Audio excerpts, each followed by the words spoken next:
ముత్తాత నుంచి మా తాత నుంచి మా నాయన నుంచి నేను, ఇప్పుడు నా కొడుకు కూడా ఈడే ఉన్నారు. మేమందరూ ఉండేది ఈడే. మాకు చదువుని లేదు, మేము ఎట్లా బతకాలని కూడా మాకు తెలుసు. మీ దగ్గర వచ్చి అమ్మ తల్లి అన్నం పెట్టంటే అడిగి తినేవాళ్ళు మేము. కానీ మాకు బలం ఏముంది అంటే ఈ బస్ స్టాండ్ ఒకటే. మన అమ్మ కానీ నాన్న కానీ తండ్రి కానీ మాకు ఎవరు కూడా కానీ ఈ బస్ స్టాండ్ ఒకటే మాకు బలం. ఈ బస్ స్టాండ్ వదిలేసి బయట పోతే మాకు గూలోళ్ళు బయట అన్యాయంగా ఉండాలి. కానీ వచ్చి లోపల వచ్చి కూర్చోమా ఏమో తిన్నామా అని అడిగలేరు. ఎందుకంటే మేము గూలోళ్ళు, మేము నక్కలోళ్ళు. కానీ మాకు గౌరవంగా ఇచ్చేది ఈ బస్ స్టాండ్. మాకు పోని అన్నది కూడా లేదు, ముందుగా చెప్పేది ఒకటే, మాకు బస్ స్టాండ్ ఒకటే. కానీ మేమేమి కోరుకోవాలి అంటే ప్రజల దగ్గర మాకు తిండి బంగారు ఆస్తి పాస్తి, మా పిల్లలు చదువు లేదు, మాకు చదువు అట్లా కూడా ఏం అడగలే. మాకు కూర్చోడానికి గుర్తు ఒకటి వదిలేతే చాలు. 3 లక్షల రూపాయలు, గంపకు 100, తోపుడు బండికి 200, ఆటో వస్తే 300, లారీ వస్తే 1500, బైపాస్ రోడ్ లో లారీ పోతే 2000, రోజుకు 3 లక్షల చొప్పున నెలకు 90 లక్షల రూపాయలు ఈ రోజు దోచుకుంటా ఉండేది కూటమి ప్రభుత్వం కాదా? మీ అందరికీ తెలియదా అని కూడా ఈ సభాముఖంగా తెలియజేస్తున్నా. ఎప్పుడు కూడా వైఎస్ఆర్ కాంగ్రెస్ పార్టీ పేదల పక్షాన్ని నిలబడే పార్టీ. సంక్షేమానికి అడ్డం మీరందరూ అన్నారు. అసలు సంక్షేమం అంటేనే కూటమి పార్టీకి తెలుసా? హామీలు ఇచ్చినారు, ఏం సంక్షేమం నెరవేర్చారు? సంక్షేమానికి పేటెంట్ వైఎస్ జగన్మోహన్ రెడ్డి గారిని కూడా నేను తెలియజేస్తున్నాను. సంక్షేమం అంటే ఈ దేశంలోనే మొదటి పేరు వచ్చేది కూడా వైఎస్ జగన్మోహన్ రెడ్డి గారిది అని కూడా నేను తెలియజేసుకుంటా. పుట్టిన బిడ్డ నుంచి చనిపోయే ముసలమ్మ వరకు, ప్రతి పిల్లడు చదువు దగ్గర నుంచి వ్యవసాయం చేసే వాళ్ళ దగ్గర వరకు, ఆసుపత్రుల్లో రోగులైతే పేషెంట్లయితే వాళ్ళకి ఏం చేయాలని ప్రతి ఒక్కరి కష్టాలు గుర్తించిన వ్యక్తి, సంక్షేమానికి పెద్దపీట వేసిన వ్యక్తి వైఎస్ఆర్ కాంగ్రెస్ పార్టీ.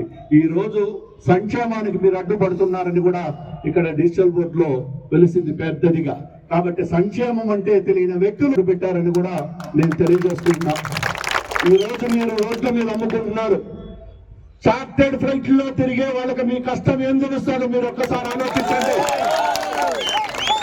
రోజు కష్టపడితే మీకు 500 నుంచి 800 రూపాయలు మిగులుతుంది. దాంట్లో 200 రూపాయలు మున్సిపాలిటీ బిల్లులను వసూలు చేస్తూ ఉంటారు. మొత్తం చిత్తూరు పట్టణం మొత్తం మీకు మిగిలేదు 500, 600. అదేవిధంగా దాంట్లో పిల్లలకు ఫీజులు కట్టాల. ఎలక్షన్స్ ముందు మీకు చెప్పారు, నీకు 15, నీకు 15, నీకు 15, నీకు 15. ఈ రోజు అందరికి 15, 18 మొత్తం గుడ్డు కొట్టి మీ కష్టాల్లోనే మీరు ఫీజులు కట్టుకోవాల. సాలంగానికి ఇలాంటి కబ్జాలు ఒక పక్క. కాబట్టి మీరు కష్టం తెలిసిన వ్యక్తిని ఎంచుకోవాలంటే మీకు ఈ రోజు కష్టాలు వచ్చేది కాదు. కానీ జరిగిన నష్టాన్ని మనం పూడ్చుకోవాలి. కాబట్టి రాబోయే రోజుల్లో అయినా మీ కష్టాన్ని గుర్తించిన నాయకుడిని ఎన్నుకొని ఎప్పుడు కూడా మీ వెంట ఎవరుంటారు, మీ కష్టం ఎవరికి తెలుసు అనేది మీరు గ్రహించవలసిందిగా మీ అందరికీ కూడా నేను తెలియజేసుకుంటున్నాను. ఈ కూటమి ప్రభుత్వం ఏర్పడిన ఈ 9 నెలల్లో చిత్తూరులో జరిగినటువంటి అరాచకాలు ఈ ఆంధ్ర రాష్ట్రంలో ఎక్కడ కూడా జరగలేదని మీకు అందరికీ నేను తెలియజేస్తున్నా. మీరు చూశారు, ఎలక్షన్ రిజల్ట్స్ వస్తేనే గతంలో ఎన్నడూ లేని విధంగా ఇండ్లు కాల్చడం, ఇక్కడే మన ఎదురుగా ఉంటే తిరుమల బేకరీ ఉంటుంది, దాన్ని ధ్వంసం చేయడం, ఒక ఆర్యవైశ్య కుటుంబానికి చెందిన ఐటీసీ గోడౌన్ని కాల్చడం, చివరకు అతను మానసికంగా కుంగిపోయి అతను కూడా కాల్చి చంపుకునే దుస్థితికి తీసుకొచ్చిన ఈ కూటమి ప్రభుత్వం చిన్న వ్యాపారస్తులు, కూరగాయలు అమ్ముకునే వాళ్ళు ఆ చివర, ఇటుపక్కేమో షికారులు, అటుపక్కేమో అంగళ్ళోళ్ళు, వాళ్ళందరినీ భయభ్రాంతులకు గురి చేసి చిత్తూరు నడిబొట్టులో సుమారు 500 కోట్ల రూపాయలు విలువ చేసే ఈ ప్రాపర్టీని పబ్లిక్ ప్రైవేట్ ప్రాపర్టీగా 33 సంవత్సరాలు మీ ప్రాపర్టీని దోచుకోవడానికి ఈ రోజు ఒక పన్నాగం పన్నారు. కానీ పేదల పక్షాన నిలవడానికి వైఎస్ఆర్ కాంగ్రెస్ పార్టీ అనేది పోరాటాలతోనే పుట్టిన పార్టీ. కాబట్టి మీకు కష్టం వచ్చినా అది మా కష్టంగా భావించి మీకు అండగా మేము నిలబడతామని ఈ రోజు మీకు సంఘీభావం తెలియచేయడానికే ఈ కార్యక్రమాన్ని ఏర్పాటు చేయాల్సిందిగా తెలియజేసుకుంటున్నాను. అదేవిధంగా మీరు చూస్తున్నారు, మనం ఈరోజు వస్తున్నాం ఇక్కడంటే రాత్రి పక్కనే ఒక డిజిటల్ బోర్డు కట్టారు. ఆ డిజిటల్ బోర్డులో ఏ రాశారంటే చిత్తూరు అభివృద్ధికి మీరు అడ్డాని. అయ్యా, చిత్తూరు అభివృద్ధికి, ఆంధ్రప్రదేశ్ అభివృద్ధికి ఎప్పుడు కూడా వైఎస్ఆర్ కాంగ్రెస్ పార్టీ ముందుంటుంది. అభివృద్ధికి అడ్డు తగిలే సంస్కారం వైఎస్ఆర్ పార్టీది కాదు. కానీ అభివృద్ధి చేసే విధానంలో సంప్రదాయబద్ధంగా ఉండాలి, కానీ దౌర్జన్యాలు ఉండకూడదనే దానికే మేము అడ్డు అని కూడా నేను మీకు తెలియజేసుకుంటున్నాను. అదేవిధంగా చూస్తే 6 మాసాల మార్కెట్ డబ్బులు మీరు కట్టలేదు అని చెప్పారు, రాశారు. ఎస్, ఎలక్షన్స్ అయిన తరువాత కట్టలేదు, నేనే ఒప్పుకున్నా. ఎందుకు కట్టలేదంటే మేము కూడా ఆర్థికంగా చితికిపోయాం కాబట్టి 4 సంవత్సరాలు పూర్తిగా ఏ వ్యాపారస్తుల దగ్గర కూడా ఒక్క రూపాయి వసూలు చేయకుండా ఫ్రీగా సంవత్సరానికి 85 లక్షల రూపాయలు కట్టు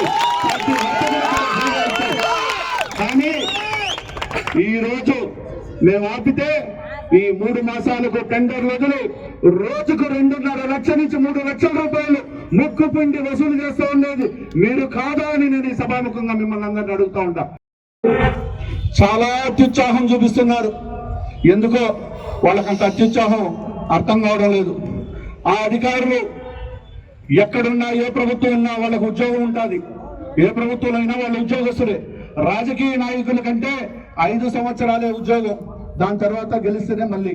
కానీ మీకు 62 సంవత్సరాల వరకు ఉద్యోగం ఉంటుంది కాబట్టి అన్ని ప్రభుత్వాలు సమానంగా చూడాలి అని ప్రతి అధికారికి కూడా మేము తెలియజేసుకుంటున్నాం. ఎందుకంటే ఒంటెత్తు పోగడతో పోవడం మంచి సిద్ధాంతం కాదు. అటువంటి పోయే విధానంలో ఉన్న అధికారులందరికీ కూడా మేము వైఎస్ఆర్ కాంగ్రెస్ పార్టీ తరఫున హెచ్చరిస్తున్నాం. అటువంటి వాళ్ళని గుర్తించి భవిష్యత్తులో వాళ్ళకు ఖచ్చితంగా దానికి కఠినంగా శిక్షలు ఉంటాయని కూడా ఈ సభాముఖంగా నేను తెలియజేసుకుంటున్నా. అభివృద్ధికి Elon Musk Tesla company owner తో మాట్లాడేశాను. మొత్తం బ్రహ్మాండంగా ఇండస్ట్రీలు వచ్చేస్తా ఉంది, గార్మెంట్స్ కంపెనీలు వచ్చేస్తా ఉంది, సాఫ్ట్వేర్ కంపెనీలు వచ్చేస్తా ఉందని ఏ విధంగా సోషల్ మీడియాలో ప్రమోట్ చేశారో మీరు అందరూ కూడా చూశారు. ఎలాన్ మస్క్ అనే వ్యక్తి రాష్ట్ర ముఖ్యమంత్రులకు సైతం అపాయింట్మెంట్ ఇవ్వరు. దేశ ప్రధానులు ఆయన్ని కలవాలంటే ముందు అపాయింట్మెంట్ తీసుకోవాలా, అంతటి గొప్ప వ్యక్తి. అలాంటి వ్యక్తితో నేను మాట్లాడి చిత్తూరుకి పెట్టుబడులు తెచ్చేశానని చెప్పి ప్రగల్భాలు పలికి ప్రత్యేక విమానాల్లో తిరిగితే పెట్టుబడులు రావు. ప్రజల కష్టాలు తెలుసుకొని ప్రజలకు ఏం అవసరం ఉంది ఇక్కడ వాళ్ళకు అది వెలుసుబాటు కల్పించి తరువాత మా ఊర్లో ఈ సోర్సెస్ ఉంది, ఈ రోడ్ సోర్సెస్ ఉంది, పోర్టుల దగ్గర ఉంది, ఇవన్నీ చెబితే బైపాస్ రోడ్లో హైవేలో ఇండస్ట్రీలు పెడితే ఇక్కడ కూలీల వలస బెంగళూరు చెన్నై పోయేది తగ్గి ఇక్కడే ఉపాధి దొరుకుతుంది కాబట్టి ప్రతి ఒక్కరూ ఆనందంగా ఉంటారని కూడా స్థానిక ఎమ్మెల్యేకి నేను గట్టిగా చెబుతున్నా. మీకు తెలియకపోతే మీకు కూడా సీనియర్ నాయకులు ఉన్నారు, దర్బాబన్న గారు ఉన్నారు, చంద్రప్రకాష్ అన్న ఉన్నారు, వాళ్ళందరి సలహాలు తీసుకోండి మీరు.